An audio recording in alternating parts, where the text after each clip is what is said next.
Good afternoon বন্ধুরা, সবাই তোমরা কেমন আছো? ঘটনা রুমার ব্লগে তোমাদের আবারও সবাইকে স্বাগতম জানাই। তো ব্লগটা আমি আজকে এখান থেকেই স্টার্ট করছি। আজ হচ্ছে শুক্রবার আর এখন বাজে 1টা। তো আমি তোমাদের সাথে আজকে রান্না শেয়ার করবো। তো সে কী রান্না করছি বা কীরকমভাবে করবো সেটা আমার সঙ্গে থাকতে হবে, আর তাহলেই তোমরা দেখতে পাবে যে আমি কী রান্না করতে চলেছি আর সেটা কীভাবে বানাচ্ছি। আর এই দেখো আমার হাতের মধ্যে আর কি মাইক আছে, কারণ তোমাদের প্রথমেই বলেছি যে ফোনটা একটু ডিস্টার্ব হচ্ছে বা হয়তো আমার কথার ভয়েসটা হয়তো ঠিকঠাক মানে ইয়ে হচ্ছে না, আওয়াজটা মানে হালকা হচ্ছে, তো তোমাদের শুনতে অসুবিধা হয়। তার জন্য আমি এটা মানে মুখের সামনে ধরে কথাটা বলছি। তো চলো। তো দেখো বাজারগুলো আজকে কি এসছে সেগুলো। এই যে কলমি শাক, এটা 2 আঁটি কলমি শাক নিয়ে এসছে। যদিও শাকটা আর কি খুব একটা পছন্দ করে না খাওয়ার মধ্যে, আমিই খাই, তবুও 1 আঁটি রেখে দেবো আর 1 আঁটি করবো। আর যাই হোক, এখানে 2 আঁটি কলমি শাক নিয়ে এসছে। আর এই দেখো গাজর, এই গাজরগুলো এখন তোমরা বলবে 2 প্যাকেট কেন, কারণ এই গাজরগুলো যেগুলো আর কি শক্ত গাজর সেগুলো আর কি পাখিদের দেওয়ার জন্য, আর কিছুটা গাজর আমি রেখে দেবো রান্না করার জন্য। আর এখানে দেখো 2টো বেগুন নিয়ে এসছে, একটা কাঁচকলা, আর হচ্ছে হ্যাঁ 4টে শশা, আর শশা নিয়ে এসছে, আর এই যে টমেটো। এই হলো আজকেকার বাজার, সবজি বাজার। এছাড়াও আজকের মাছ নিয়ে এসছে, তো আজকের অন্য মাছ না, আজকে নিয়ে এসেছে চিংড়ি মাছ। কারণ তোমাদেরকে আমি বললাম না একটু আগে যে রেসিপি দেখাবো, তো সেটা হচ্ছে মোচা রেসিপি। তো দেখো এই যে ভাত বসিয়ে দিয়েছি, এদিকে প্রায় ভাতটা আমার হয়েই এসছে। ভাতটা এবার নামানোর সময়, ভাতটা নামিয়ে দেবো একটু পরে। তো দেখো তার আগে দেখাই, আমি যে মোচা এনেছিলাম সেই মোচাটাকে কালকে রাত্রেবেলায় কেটে বেছে রেখেছিলাম, তো সেইটা আমি নুন আর হলুদ দিয়ে সিদ্ধ করেছি। এরপরে দেখো এখানে কলমি শাক ধুয়ে বেছে কেটে রেখেছি। আর এই দেখো আলু আলু কাঁচকলা আর বেগুন, এগুলো সমস্ত ধুয়ে কেটে রেখেছি। এছাড়া কাঁচা মানে পাকা টমেটো আর অল্প একটু আলুও কুচিয়েছি, যে ডুমো ডুমো করে মোচাতে দেবো বলে। আর দেখো এই যে মোচাটাও আমি সেদ্ধ হয়ে গেছে, নুন হলুদ দিয়ে যে বললাম না সেদ্ধ করেছি, তো সেইটাকে আমি বাইরে বের করে নিয়েছি প্রেসার কুকার থেকে। এবার এর জলটাকে ফেলে দিয়ে তোমরা চাইলে মোচাটাকে আরেকটু মানে বটি দিয়ে বা ছুরি দিয়ে কুচে নিতে পারো, তো আমি এটা ঘেটে নিলেই হয়ে যাবে, তো রেখে দিয়েছি এইভাবে। এবার দেখো কি কি ব্যবহার করছি, এর হচ্ছে কাঁচা টমেটো মানে পাকা টমেটো, আর এই আলুটা আমি যেটা ডুমো ডুমো কেটে রেখেছি সেটা হচ্ছে আমি মোচাইতে ব্যবহার করব। আর এই দেখো এখানে হচ্ছে আদা আর হচ্ছে জিরে বাটা। আমি জিরে বাটতাম, কিন্তু যেহেতু ওই গুঁড়ো জিরে আছে প্যাকেটে, সেই জিরেটাই ব্যবহার করব। আর ওইদিকে চলো দেখো, এই দেখো বৃষ্টিও এসে গেছে, এই বৃষ্টি এই রোদ। তো এই দেখো বৃষ্টিটাও এসছে, তো একটু বাইরে বেরিয়েছি।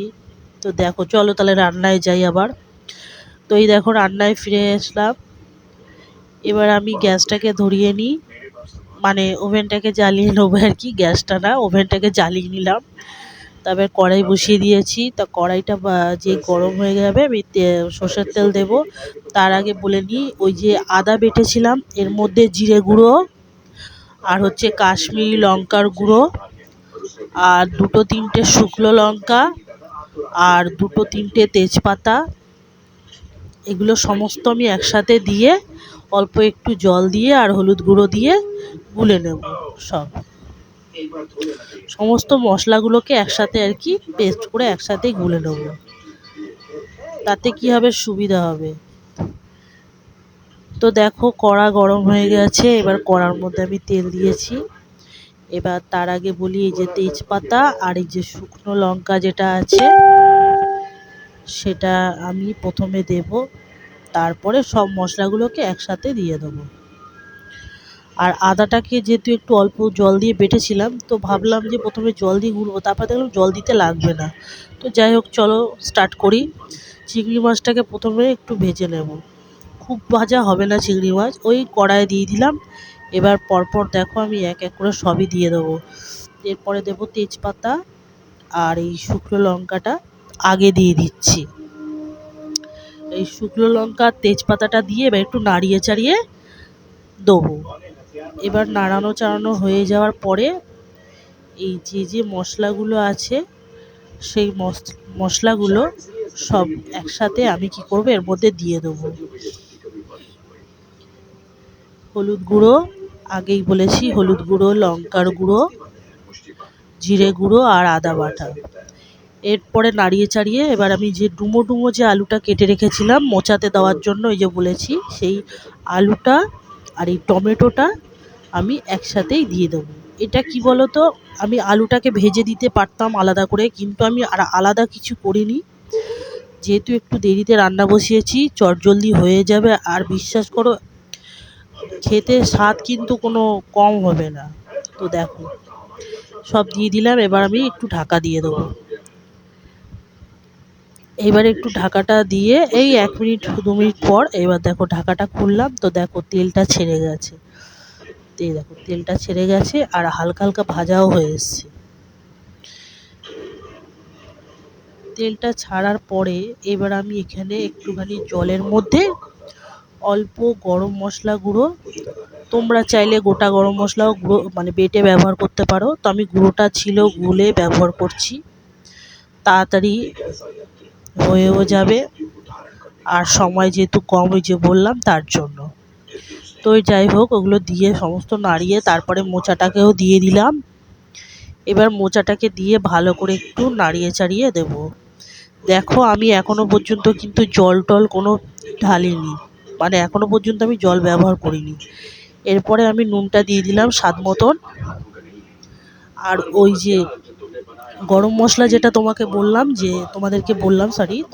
বললাম সেই গরম মশলার জল দিয়ে গুলে রেখেছি, সেটাও আমি দিয়ে দিলাম। দিয়ে একটু নাড়িয়ে চাড়িয়ে ঢাকা দিয়ে দিলাম। এবার এদিকেও আর একটা কড়া চাপিয়ে দিয়েছি। এই কড়ার মধ্যে আমি কি করব, এই কড়াইয়ের মধ্যে আমি যে ভাজার যে আলু, কাঁচকলা, তারপরে তোমার বেগুন, এগুলো সমস্ত একদিকে চাপিয়ে দিয়েছি। ওই যে বললাম একটু সময়ের জন্য দেরিতে রান্নাটা চাপিয়েছি। তো দেখো ঢাকনাটা খুলে দিলাম। মোচা দেখো এই এখন পর্যন্ত এই পরিস্থিতি, এখনও মানে পুরোপুরি হয়নি। আমি আলুটাকে একটু খুন্তির সাহায্যে দেখছি যে সিদ্ধ হয়ে গেছে। হ্যাঁ, সিদ্ধ হয়ে গেছে, আর একটু হলেই হয়ে যাবে। তো এর মধ্যে আমি কি করলাম, অল্প একটু চিনি দিয়ে দিলাম। এবার চিনিটা দেওয়ার পরে একটু নাড়িয়ে টাড়িয়ে আবার এর মধ্যে অল্প একটু, বেশি না, অল্প একটু দুধ দিলাম।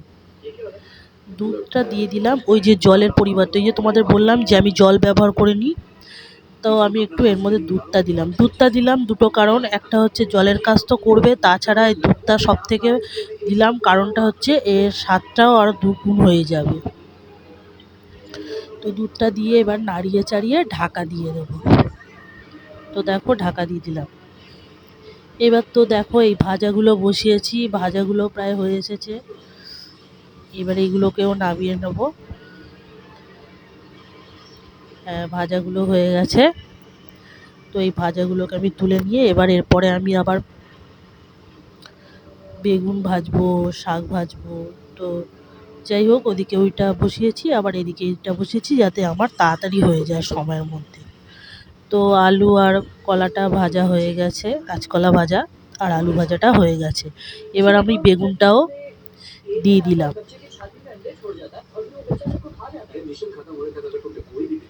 তো দেখো এদিকে মোচাটা আমার পুরো কমপ্লিট হয়ে গেছে। হ্যাঁ, এবার তোমরা চাইলে এই মোচাটাকে নামানোর আগে অল্প ঘি দিয়ে, গরম মশলা আমি যেহেতু দিয়েছি আর দেব না, তো এই শেষ মুহূর্তে তোমরা চাইলে একটু গরম মশলা আর ঘি দিয়ে নাড়িয়ে আবার নামিয়ে নিতে পারো। তো আমি আর কিছু দেব না, আমি এটাই যা দিয়েছি এতেই যথেষ্ট। মানে খেতে কিন্তু খুব দুর্দান্ত হবে।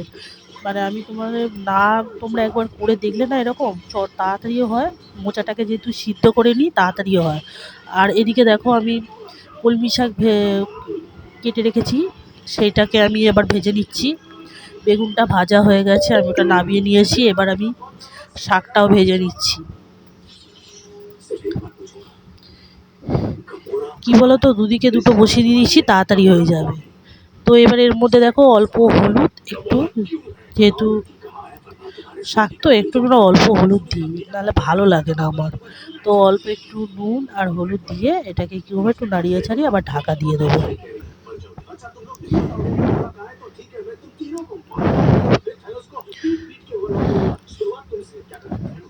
তো এই দেখো দুটো কাঁচা লঙ্কাও দিয়ে দিলাম। কাঁচা লঙ্কা দুটো খুন্তির সাহায্যে একটুখানি চিড়ে দিচ্ছি। শাক নাড়াতে নাড়াতে হয়ে যাবে, হয়েও এসেছে। কলমি শাক তো বেশি সময় লাগে না।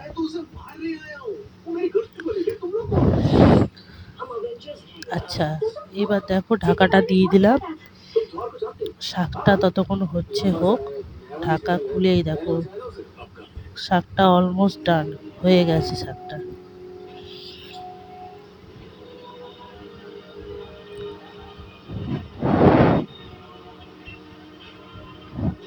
তো বন্ধুরা, তোমাদের আমি এর মধ্যে বলে নিই যে তোমাদের মানে তোমরা যারা আমার ভিডিও দেখছো তাদের কেমন লাগছে অতি অবশ্যই আমাকে কমেন্টের মাধ্যমে জানাবে। তো দেখো আমার রান্না তো হয়ে গেছে কমপ্লিট। এই দেখো তো কী কী আজকের মেনুতে করেছি দুপুরবেলায়, সেগুলোই সব একসাথে সাজিয়ে নিয়েছি। সাজিয়ে নিয়েই তোমাদের আমি দেখাচ্ছি। দেখো প্রথমে দেখাচ্ছি আলু ভাজা, কলা ভাজা, বেগুন ভাজা, শাক ভাজা, পাঁপড় ভাজা, ডাল আর মোচার তরকারি। তো এই হচ্ছে আজকে তো বন্ধুরা দেখো আমি কি কি আজকে মেনুতে করেছি সেগুলো তো তোমাদের সাথে শেয়ারই করলাম। আর খাওয়া দাওয়া কমপ্লিট হয়ে গেছে, এখন একটু শুয়েই তোমাদের সাথে কথা বলছি। তো এই ব্লগটা তোমাদের কেমন লেগেছে অতি অবশ্যই আমাকে কমেন্টে বলো। আর ভালো লাগলে চ্যানেলটাকে সাবস্ক্রাইব করে বেল নোটিফিকেশন অনটা। তো এই পর্যন্তই, নেক্সট ভিডিওতে তোমাদের সাথে আবার দেখা হবে। ততক্ষণের জন্য টাটা।